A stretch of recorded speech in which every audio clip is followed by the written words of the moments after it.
The doubleheader at Iowa was completely one-sided, with the East winning the battle and war as Sam Mayer made his statement of being the man Derek Kraus, who had a tough outing yet salvageable turnaround needs to worry about.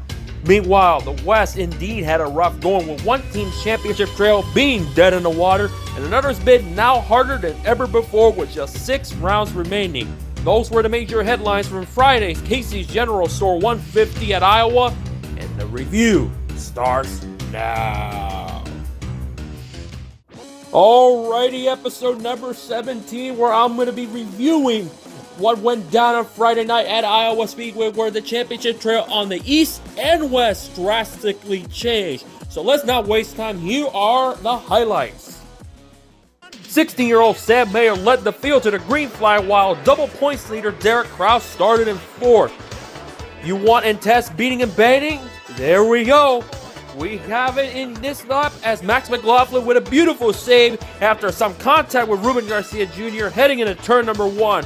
McLaughlin was running 5th at the time and won't be the last we'll hear of him.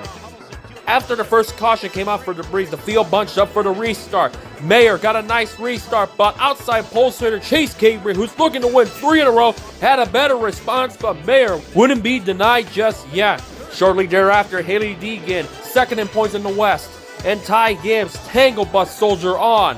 Deegan would be non-factor and finish an abysmal 12th. Gibbs had already worked his way up to the top 10 after starting in the rear due to failing post-qualifying inspection.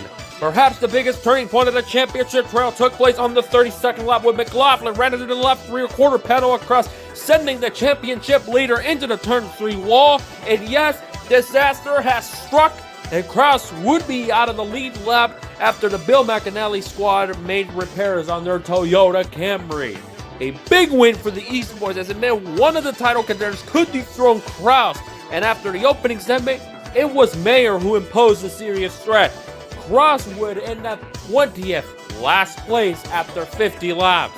Some drivers pitted, including Mayer, but not Tanner Gray, the South Boston winner, who led the start of the second leg until the 57 lap when Mayer was back in front. Travis Milburn, who had a top 10 in the South Boston race, which Gray won, restarted in 3rd. However, he couldn't hang on all that much and pitted for fresh tires. By lap 60, Kraus, who got his lap back after the break, had already moved up to 10th and showcased that he isn't going to be out-wrestled by some incident. He would wind up with a superb recovery, finishing 4th, and extended his K&N West lead over Deegan from 8 to 16 points. The same cannot be said on the East standings, as you'll find out. Lap 70, Jagger Jones was the man carrying the West banner for much of the night, as he had a strong Sunrise 4 and catching Spencer Davis for 4th. This would expand to more East Wranglers hot on their tails for the next several laps, including Garcia and Drew Dollar. Lap traffic was still a thing, as Davis faced near disaster from the lap car of Brandon Oakley. Same case for Dollar, who went way low to get by, and Dollar took 5th from Jones and had a big run to get by Davis for 4th. Back to the front, Mayer was still owning the competition and was getting a step closer of scoring his 2nd K&N Pro Series win of his young career and take the East Championship lead. On the restart, Cabry made his move to get by Mayer for the lead, and by lap 109 they even had some action with their cars, but in the end it was once more Mayer who regained the lead in turn 1. Late in the race, the championship trail on the West Coast just about ended for Sunrise 4, as on the 140th lap, they were battling for position, and not again! Those are teammates! Trevor Huddleston gets into Jones, sending the rookie into a spin. In case if you forgot, remember, these two tangled on the last lap in Colorado, which set them back big time as they lost several valuable track position. And this incident at Iowa certainly doesn't help their cause as much further. Gibbs would end up 2nd after dive-bombing Cabry on the final restart to get 2nd. Mayer was simply too much to handle, and indeed would take the checker flag and scored big at Iowa Speedway and became the new K&N Pro Series East Championship leader, showing what he's made of on a warm Friday night. Here are the final results of the 2019 Casey's General Store 150 at Iowa that had 7 cautions for 31 laps, with the time being 1 hour and 28 minutes and 53 seconds, average speed 88.583 miles an hour, with just 4 lead chases among a grand total of 3 drivers. with Sam Mayer winning the race, leading 142 out of the 150 laps, followed by Ty Gibbs, Ruben Garcia Jr. with a superb third-place run. Kraus, the West Championship leader, ended up in 4th. Chase Cabry, who ended up leading 5 laps, wound up in 5th. Tanner Gray led 3. He finished 6th. Drew Dollar in 7th. And outside of Kraus, the best of the rest for the West was Trevor Huddleston, who ended up in 8th. Spencer Davis in 9th. And rounding out the top 10 was Max McLaughlin.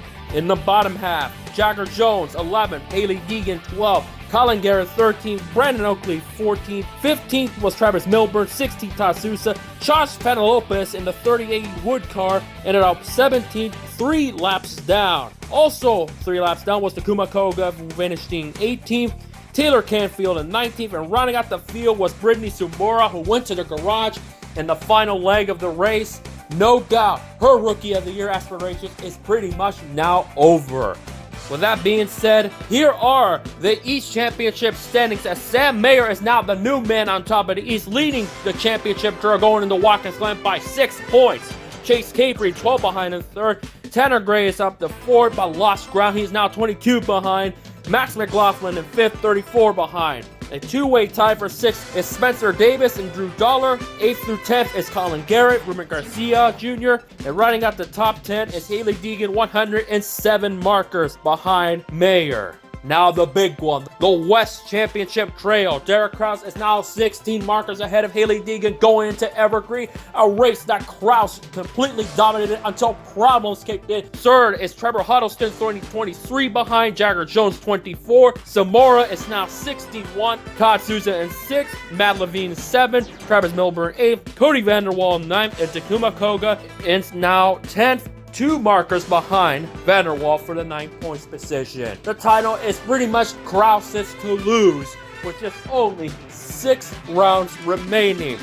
In case if you're wondering what particular names you did not hear on the results, those were indeed Levine and Vanderwall, as neither cars made it out to Iowa, which is an absolutely huge bummer and travesty for the Chevrolet camp that had promising outcomes and promising performances, but luck has not been on their side. And as I mentioned in the preview, Vanderwall and Levine weren't on the entry list, but come Friday, neither car showed up. And I also mentioned in the hype video, Visconti Motorsports, primarily driven by Brandon McReynolds, he also was not on the entry list at all. So notable teams didn't show up, which now makes that championship trail, and as far as 7th is concerned, even closer, as 7th through 10th is now separated by 10 points, with Levine 7th, Milburn 8th, Vanderwall 9th, Takuma Koga in 10th. That is absolutely a bummer deal for the Levine cars not showing. I mean, hopefully, come Evergreen, they do. Albeit, because Ron J did not drove at Iowa, this top 10, what you saw going in and after Iowa, is going to be essentially the same.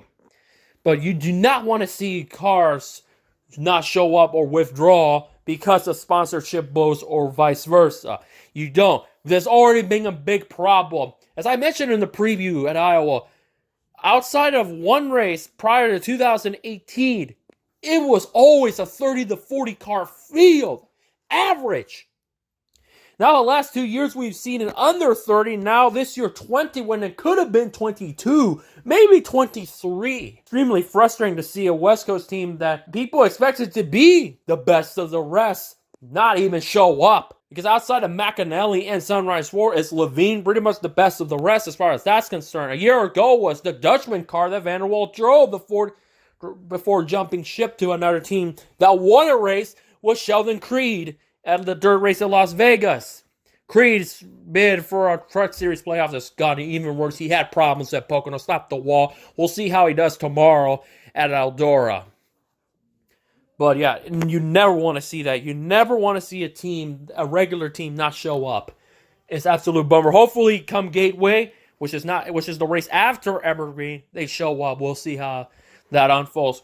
Vanderwall did keep himself busy running in Colorado, but at the same time, they lost tremendous ground. Now that battle for 7 is something to keep an eye on for the remaining of the season. But yeah, Sunrise Ford. The one thing I said on my tweets at the LT Fox, by the way, is even on the even on the picture. Give it a follow if you want to hear how the West goes down as far as performance and whatever's on my mind and whatever I see through fanchoice.tv, and hopefully a Gateway in Phoenix and Evergreen as well. You'll be seeing live tweets and what all my works and all that stuff is concerned. Sunrise 4, the one thing they should have not done, they did. This is the second time they tangled in turn number 4 this season. This has not been this necessarily put themselves out of the championship trail. It's now Deegan and Kraus. But more on Deegan in a moment, and why I think is now essentially Kraus's title to lose. And the one title chase to really keep an eye on now is the East. Anyways, I get they're hard racing. I get that. But this is bad. This is bad for Bob Brucati. This is really bad because they're the defending championship winning team. Jones is in the championship winning car. Huddleston is in the runner-ups championship car. This is twice they've tangled. Obviously, the first one was just a bad timing because, of course, Hailie Deegan did the bump and dump and run on Cross on the white flag. But imagine if that thing in Colorado didn't happen, where the Sunrise 4 just went through. They finished second and third instead of guys like Van der Waal and Souza. They would still be in the championship trail. And that performance at Sonoma would have helped. And then you go back to Jones and Jim Engelbrecht and Sonoma, that did not help them either all that much. Imagine if Engelbrecht didn't get into Jones. Imagine that didn't happen. And we would see Jones probably second in points over Deegan. Probably we could have seen Jones in second right now. But instead, we're talking about them not being championship contenders anymore. They eliminated themselves out at Iowa. We'll see how they do at Evergreen. But with just only 6 rounds remaining and the one race at Gateway being probably the one race we will see 20 cars or more, they're done. I hate to admit it. They're not going to recover. There's no way unless Derek Kraus has those bad rotten luck like he did at Evergreen, like he did at Meridian in Las Vegas, unless he has those string of bad luck again, which he did have bad luck at Iowa, on Friday at Iowa. He did, but he recovered tremendously. He lost the championship lead in the East. He did. And that certainly is the turning point of the East. If he does not win it, you look back on it. But he rallied to get a top 5. That's a championship caliber rally, turnaround, comeback, whatever you want to call it. Call it as you will. That was a really good statement by Kraus that he is a guy to keep an eye on. And come 2020, we'll see where he goes. Does he go? He more than likely went up trucks. He's done pretty modestly well in trucks in the couple starts he's had, like at Phoenix and Dover. So he's shown it in a Bill McAnally truck, by the way. It's not a KBM truck. In a Bill McAnally truck. A team that hasn't done truck racing since Brendan Gaughan in the early 2000s. That hadn't done a national touring event since 2004 Sonoma with Austin Cameron. Kraus is making something out of this. It's going to make the East Championship a lot of fun. And for Kraus, he needs to have a really good run there. Sure, we'll see what team Will Rogers will drive. Because remember, when he drove for Levine, he was really a non-factor with Matt in the Levine car. He was not compared to the Jefferson Pitts car. You saw with Noah Gragson. And by the way, Will Rogers made his Xfinity Series debut at Iowa as well. So he did double duty. He struggled a bit. He didn't have the performance he would have liked in the Brandon Bill Motorsports car. Obviously, Brandon Brown's team, the 68 car, Brown in the 86, who scored a really strong result at Daytona. But yeah, it's good to see. I'm actually surprised. I'm actually surprised that his maiden start was on an oval. I would have expected it to be a road course. But from what I understand, he's also doing the Xfinity Series road course, which I applaud big time. It was just for me a matter of time that they give Will Rogers an opportunity on a road course race on the National Tour, because he damn deserves one. He does. He really does. So we'll see how he does at Watkins Glen, any road course race in Xfinity that they give him an opportunity. I like to see him in the Truck Series at Mosport, Canadian Tire, whatever you want to call it, Bowmanville. Mosport, that's how I'm going to refer it as. But anyways, back to Kraus. Great rally. Great rally. He did warn Max McLaughlin that if he does it again, he's going to respond. Remember, he is a high school wrestler. He can outrun. That's why I toss in wrestling terms or words or puns into this series a couple times when warranted, because that's his background. He out wrestled a damaged car. He has a beat up mangled car. He's still found a way to put it in the top 5. He quietly worked away. This was like obviously a bad comparison, but this is like Sebastian Vettel and Hockenheim. He started 20th. He one by one worked his way to the field. He ended up second behind Max Verstappen. Had it been another 2 laps, he probably could have been right up there with Verstappen for the win. No doubt. No doubt. Going from 20th to 4th in the amount of time that he had, I applaud. No doubt on the West side, driver of the race, you get this Derek Kraus, no doubt. No doubt. The fact that he was able to capitalize on misfortune and make the most of it, that is impressive to me. It is. So, hell of a drive by Kraus. As far as the East is concerned, it's no doubt a Sam Mayer. Sam Mayer completely eviscerated the Cummins like he did at Bristol. He hung on there well. I'm telling you, he's a true talent. And it'll be a couple more years till we'll see him in the Gander Outdoors Truck Series. Give it a couple more years in the GMS ride. Give him a couple more years. We'll probably hear more of him. It could go either way. It could be a positive thing, or it could be a negative thing as far as where he ends up in the national tour in a couple of years' time. He's just turned 16 years old, people. He basically won Bristol at 15. At 15 years old, he won Bristol. Made some noise, good noise. Tremendous performance by him. But I'm going to probably end up giving driver of the day on the east side to Ty Gibbs. Ty Gibbs is one guy that not many people are too keen or optimism about him. That he's just got the ride because of his name. He'll get a cup opportunity or Xfinity, much like JD and Coy Gibbs. That's as far as they ended up going. Primarily JD in trucks, Coy in the Busch Series. But none of them made it to Cup. Ty Gibbs, maybe. We'll see. I wouldn't be too surprised the way the direction of this sport has become. But it was an interesting battle seeing the battle of the Monster Energy cars of Hailie Deegan and Ty Gibbs. Ty Gibbs started at the rear of the field. There's one of 2 cars that had to start in the back to the failing post-qualifying section. The times were disallowed. If I can recall, Fanapolis also was the other car that failed, that got his time disallowed. But great run by Ty Gibbs. The fact he made some good moves. He was smart about it. So nice run for the ARCA winner at Gateway. I won't be surprised if he does run the combo race at Gateway and see how he does. But nice run. Tanner Gray was a little bit of a non-factor. He really was. As far as his bidding for the championship, it's not going to happen this year. But I do believe next year he could be.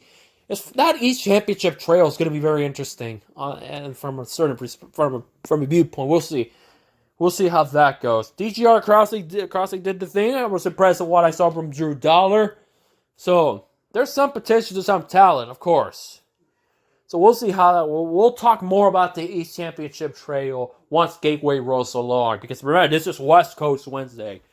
But of course, Kraus is in that East Championship battle as well. He's now although he's 6 points behind, it's far from over. It's still a three-man title chase. It's him, Cabry, and Mayer. Kraus is, of course, the he in this situation. But you saw the championship standings. You heard what they've said. But this leads me to Hailie Deegan. Afterthought. This is not good. This is not good. Here's why. There's 6 races remaining. She's 16 points behind Kraus now. Given how Kraus did at Evergreen, I expect the same thing. And if he wins at Evergreen, you can safely say Kraus has this West Championship in the bag and he may shift his main focus. Can't really say it. He'll focus on both. Duh. But it's going to be hard for Deegan to get there. You still have Gateway. And what she showed at Iowa does not convince me enough she's going to show it at Gateway. This is not good for her bid at being the queen of the regionals, the queen of the West. This is the car that they put out. This is supposed to be the stronger car, and she was floundering in the bottom top 10, just outside of it. This is not what she needs in the championship trail in the West. She couldn't afford it. Sure, if she lost maybe 1 or 2 spots, but she finished 12th. Behind both Sunrise 4 cars that tangled. And Kraus, a beat up car of Kraus. She needs to rely on that bad luck that Derek Kraus had a year ago to be back in the championship mix. Bottom dollar. And as far as her ARCA runs, those next couple ones, especially the super speedway ones, is going to give a true indicator of how her career will end up. Because there are some skepticism of skepticism of how well she really is. This is another, although she had a clean, respectable race. She did, a clean, respectable race. But again, cannot find a way to beat the DGR cars, the GMSs, which is just only one. Or Levin Racing, she's still yet to show it when the East drivers are there. And it's safe to say the East have the more stronger teams. It was an East slaughterhouse at Iowa again. In the West, last year, Gateway was the West with Kraus winning.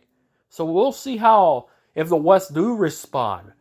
But without Levin, that's not a good image for the West.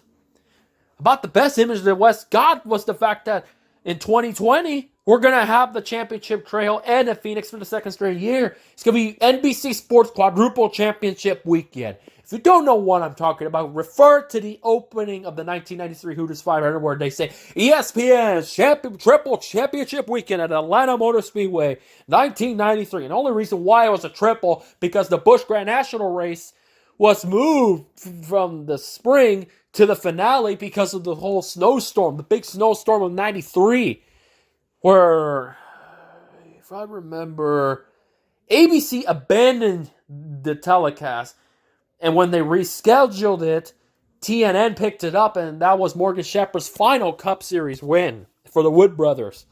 Atlanta, Morgan Shepherd, great combo, underrated combo, I might add. But yes, we're going to have a quadruple championship weekend. Remember, the Gander Outdoors, the Xfinity, and the Cup Series, their finale will be at Phoenix next year. And if I were NBC Sports, I find a way to air that K&N West live. Talk about a good TV opportunity. I say you go for it if you can, if allowed. If I were NBC. You got to make the most of it, if you ask me. You got to make the most of it. No doubt about it. There's no doubt about it. Speaking of fans' choice, that was the best production I've seen of this season from them. We actually got replays. Instant replays. Sure, there's no graphics or any of that. None of that fancy crap. But we actually got replays if you saw the live stream, which is a huge plus. Some tracks can do that. And the ticker is concerned. The ticker ran perfect. There were no Xfinity drivers on the ticker that goes from like 20 cars to like 40 to 50 to 60 like we've seen at Bristol, Sonoma, and Loudon. No, it was clean. That's good. Talk about they come in a long way. It's pretty much a track-by-track basis if they show it or they don't.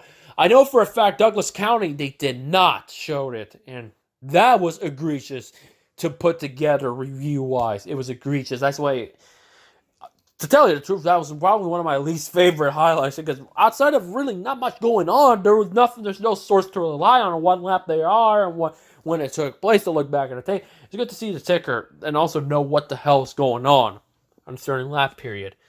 But as far as Iowa's concerned, it was not that bad of a race. It was not that bad. It's not as far from the best one of the year, far from it. But it shows you how deep doo-doo the West are when it comes to the field, the quality of cars. As one person said it best to me at Texas, we're unfortunately a weak entity. ARCA is completely weak. Just Venerini and that's it. And of course, you have a couple of cast-offs as well. It's just the mighty have fallen. And by the way, ARCA will be running at Phoenix in March, not in November. Imagine if it was in November. We're talking about 5 titles because Kansas is the finale. And Kansas is part of the fall playoff system. Oh, man. The West got their butts chewed, period. Evergreen, we'll see how it goes because that is the next round of the championship trail. That was won by the defending champion Derek Thorne 1 year ago. That was the same race where Tyler Tanner and Hailie Deegan got into it. Derek Kraus had the engine problem after leading wire to wire up to that point. The torrential storms that pushed the race even further and further. Takuma Koga and Todd Souza were angry at one another. Will Rogers was not happy with Souza. Nobody was happy. Let's just say that. Nobody was happy other than Derek Thorne. No one were happy. Cole Rouse's car was all beat to hell in the engine compartment. He's heating up and there's a lot of steam. It was a long night. Hopefully the weather's cooperative and we still have a good race. We had the couple times I've been there, there's been good races. Chris Helgerston led wire to wire in 2017, 2014 or 13. The one where David Mayhew pulled the bumper run on Dylan Lupton into turn 4. That was memorable. So Evergreen, my home track. The hype video. I keep an eye on that hype video. I've got to figure out how I'm going to make this hype video stand out. It's not going to be your typical hype video, hopefully. That's all I really have to talk about. We're now really getting down to the stretch because we got Evergreen, Gateway, we have Meridian, All-America, Kern County, and then the finale of Phoenix is going to get very interesting. Hopefully, the championship trail has some spice in it, but for now, it's Derek Kraus's title to lose in the West, period. So until we meet again, hope you enjoy this review of the combo race at Iowa. Sam Mayer represented the East with strong flying colors, dominating at Iowa. He is now the new ruler of the East, going to Watkins Glen. For now, catch you guys later.